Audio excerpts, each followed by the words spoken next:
I don't think anyone's really the a-hole here. I can see both the angles here.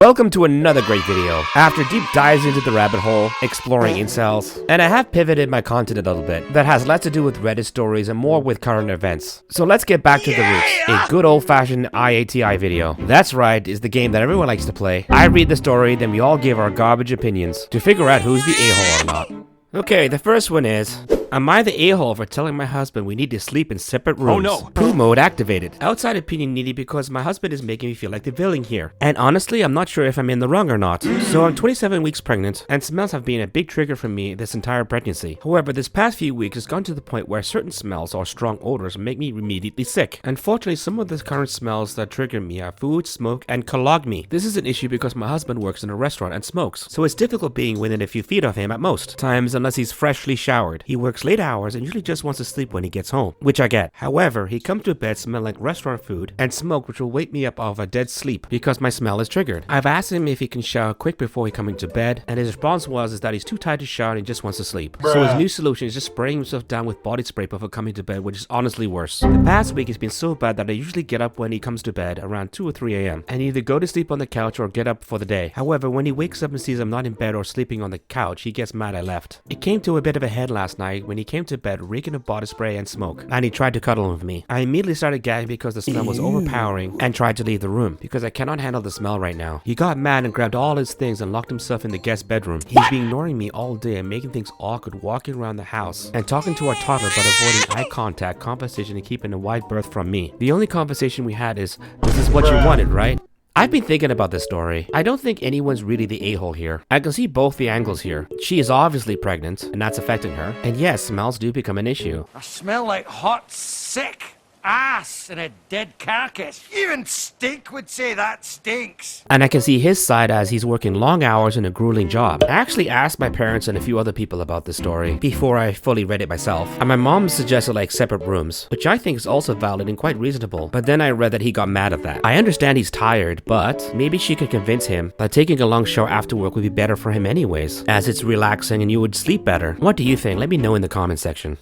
Am I the a-hole for refusing to name our child after my father-in-law? I met my wife 7 years ago, and early in our relationship, I vaguely remember her mentioning that she wanted to name her son after her father. I thought it was a sweet gesture and a reflection of the high regard she had for him at the time. I didn't know her father well enough to form my own opinion, but I assume he must be a great man if she wanted to honor him in that way. Fast forward to present day. She's pregnant with our first child. He's a boy. She wants to name it after her father. I am now very familiar with the man, and have since discovered he's not a good person. He's verbally abusive to his wife and recently reformed alcoholic who, during his battles with addiction, made some deeply poor choices that affected his family. The only reason he quit drinking in the past 2 years is due to a personal medical issue that literally prevents him from doing so. He also holds harmful views, frequently telling the parents of his existing male grandchildren not to raise weaklings or wimps, paraphrasing, whenever he sees the boys do something he deems feminine, and this is just scratching the surface. I told her I am absolutely not okay with naming our child after her father. She's very upset, saying, "How could you?" and accusing me of flipping the script on her since I've known her intentions from the very start. To be fair, she mentioned it to me once early in our relationship and I had mostly forgotten about it over the years. Secondly, I never actually agreed to it. I just thought it was a nice gesture at the time. I asked her why she wanted to name our child after a man whose vows we both acknowledge are so different from our own, or after a grandparent she initially kept at a distance,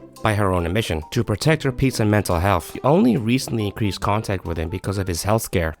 I like the story because it's so cut and dry. No, you're definitely not the a-hole for this one. The fact that he didn't quit drinking out of his own volition and was really forced to. And even putting aside that fact, his horrible intolerant comments towards his own grandchildren, and according to this poster is only scratching the surface, is more than enough reason to say no. And I think she only wants to do it because she feels threatened, which is not a good reason at all.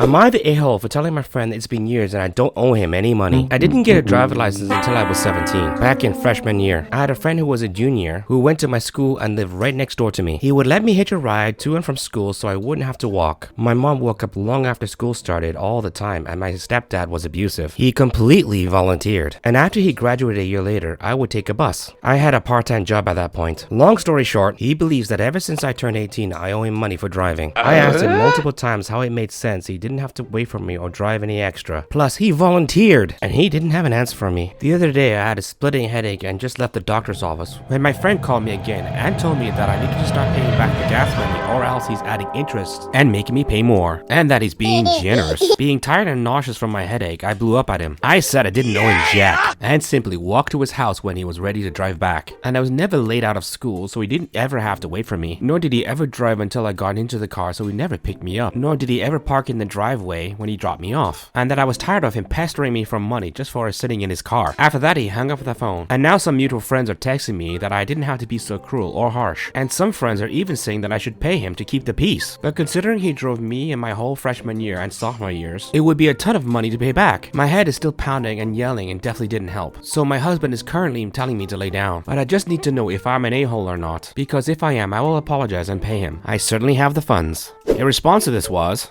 LOL, not the a-hole. The only reason he drove you because he wanted to F you. And now that he knows for sure that isn't gonna happen, he wants recompense. He wasn't your friend then and he definitely isn't now. You owe him nothing, not even the dime of day.